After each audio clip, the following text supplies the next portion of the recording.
바로 이 인물입니다. 저희 뉴스라이더에서 이렇게 뭔가 그 인물을 크게 보여드린다는 건 네. 중요한 인물이라는 뜻이고 알아가시면 어디 가서 아는 척 하실 수 있습니다. 잘 들어주세요. 샘 올트먼입니다. 챗 GPT의 아버지라고 불리는 네. 오픈 AI의 경영자이에요. 최고 경영자.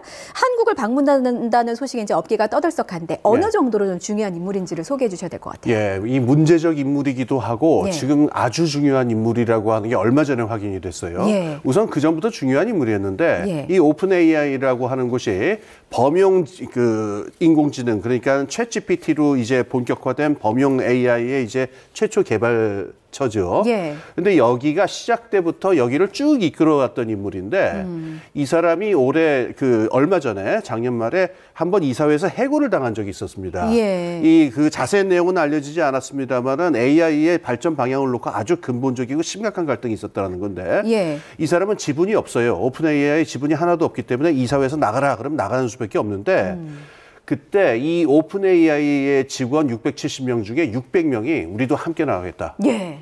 절대적인 권위를 가진 지도자입니다. 근데 이 오픈 AI라고 하는 회사가 이 뛰어난 인력 600명이 나가버리면 이게 어떻게 굴러가겠어요? 그러니까요. 그러니까 울며 겨자 먹기로 결국 이사회가 패했습니다. 다시 자리에 돌아왔기 때문에 네. 지금 어떤 업계에서 산업에 있어서의 인공지능의 개발에 있어가지고는 뭐 절대적인 구루 같은 그런 위치를 가지고 있다 할 수 있죠. 그 정도로 중요한 인물이 한국을 찾습니다. 그런데 딱 19시간 예. 있어요. 이 19시간 부르려고 19를 숫자 바꾸면 91일 거의 석 달 가까이를 네. 공을 엄청 들였다고 합니다. 그래서 예. 19시간 한국에 와서 뭐 하냐 봤더니 삼성전자, SK 하이닉스 이런 국내 그 반도체 기업들을 좀 방문한다고 합니다. 예. 어떤 걸 보겠다는 거예요? 말할 것도 없이 이제 반도체 메모리 이제 반도체 부분이 되는 거죠. 예. 샘 올트먼이 여러 번 얘기를 했었는데 지금 AI를 개발하고 특히 AGI 그러니까는 범용 AI로 넘어가는데 가장 걸림돌이 되는 거는 반도체 수급이다. 인프라가 부족하다. 예. 그래서 이 반도체 수급 문제를 반드시 풀어야 된다. 자꾸 고언하고 있었으니까 예. 이번에 이제 뭐 반도체 생산에 제일 중요한 나라니까 우리나라로 오는 건 뭐 자연스러운 일입니다. 반도체는 익숙한데 반도체 앞에 AI가 붙으니까 이건 또 뭐 새로운 건가 싶긴 합니다. AI 반도체라는 게 또 정확히 어떤 거죠? 예, 그러니까 AI에 특화되어 있는 반도체 부분을 말하는데요. 예. AI는 이제 학습을 많이 하지 않습니까? 그쵸. 그러다 보니까는 이 반도체 부분에서 빠르게 연산해야 될 뿐만 아니라 전력 소모가 적어야 된다라고 하는 게 굉장히 중요한 문제입니다. 우리가 옛날에 챗 GPT 처음 나왔을 적에 왜 장난같이 질문 쳐넣으신 분들 많죠? 그렇죠. 그분들 조금 반성하셔야 되는 게 예. 그 질문 하나 답하느라고 챗 GPT가 돌 적에 전력이 워낙 많이 들기 때문에 탄소가 엄청나게 나왔습니다. 반성합니다. 예. 그렇기 때문에 예. 이 챗 GPT라든가 오픈 AI가 법령화되기 위해서 전력이 낮은 특화된 어떤 반도체가 필요하다. 그 부분에서 지금 한국 쪽 업체랑 지금 접촉을 하고 있는 거죠. 만약에 그럼 성과가 나면 우리 반도체 산업에는 호재네요. 그렇습니다. 예. 삼성 같은 경우에 지금 3나노미터 반도체를 제일 먼저 개발을 했는데도 예. 아직 TSMC 대만의 TSMC라고 하는 업체가 있죠. 예. 이쪽에 밀려가지고 지금 큰 어떤 수주 업체를 잡지 못한 상태예요. 그러니까 이번에 만약에 오픈 AI랑 같이 얘기가 되면은 굉장히 큰 기회가 되겠고 SK도 마찬가지입니다. 예. SK는 HBM이라고 하는 걸 개발을 했는데 이제 예. 고광역 메모리 뭐 이 정도로 옮겨야 될 거예요.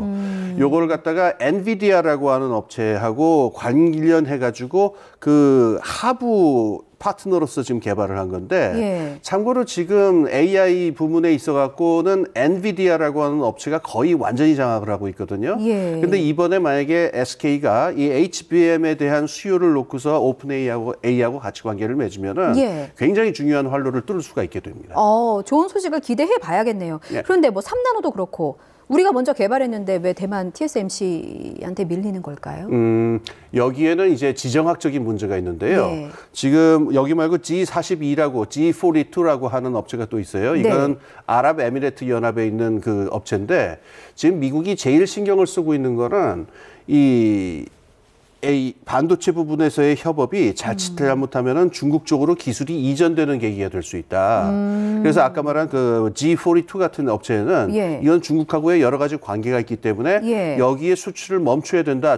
미국 정부가 지금 이런 조치를 하고 있거든요. 그러니까는 이 반도체 부분을 볼 적에 가장 중국과의 관계에서 안전한 자체적인 생태계를 가진 곳이 어디냐. 이렇게 보다 보면 이제 한국하고 대만이 이제 부각이 되는데 대만이 워낙 업체가 큽니다. 그래서 예. 대만 쪽이 지금까지는 유리한 위치에 좀 있었던 부분이 있지 않나 싶습니다. 아, 그렇군요. 이번 샘 올트먼 방한 기간에 뭔가 모종의 좋은 성과가 나기를 기대해 보겠습니다. 끝으로 이 질문 하나 꼭 짚고 넘어갈게요. 샘 올트먼이 다보스 포럼에 참석해서 이런 발언을 했습니다. AI의 기술적 한계를 이해해야 한다. 근데 네. 앞서 이제 수장님께서 AI 반도체 얘기해 주시고 AGI라고 해서 범용 인공지능에 대해서 말씀을 해 주셨거든요.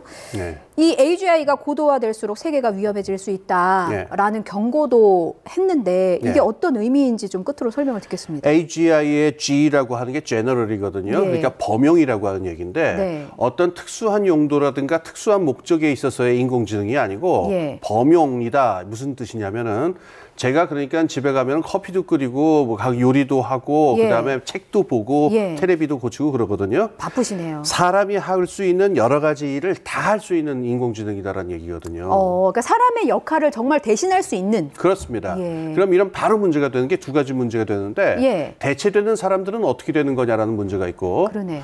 AI가 사람을 대체했을 적에 여기서 발생하는 가능한 위험이라든가 리스크 같은 건 누가 책임지느냐라는 문제가 있으니까 AGI가 인간을 대체할 경우에 발생하는 이 두 측면의 문제 지금 인류가 어느 쪽도 명확한 답을 갖고 있지 못해요. 그래서 얼마 전에 크게 문제가 됐던 샘 올트먼이 나가고 말고 하는 문제도 AI가 지금 어느 방향으로 어떤 속도로 가다가야 되느냐를 가지고 아주 큰 지금 논쟁이 붙고 있거든요. 예. 그래서 그 부분에서 AI와 AGI를 좀 분리해서 생각할 필요가 있지 않느냐. 아. 예, 이게 범용이 됐을 경우에 우리가 어떻게 책임질 것이냐. 요걸 생각할 필요가 있겠습니다. 공상과학 영화가 공상이 아니라 현실이 될 수도 있다는 그런 경고를 해준 것으로 이해하겠습니다.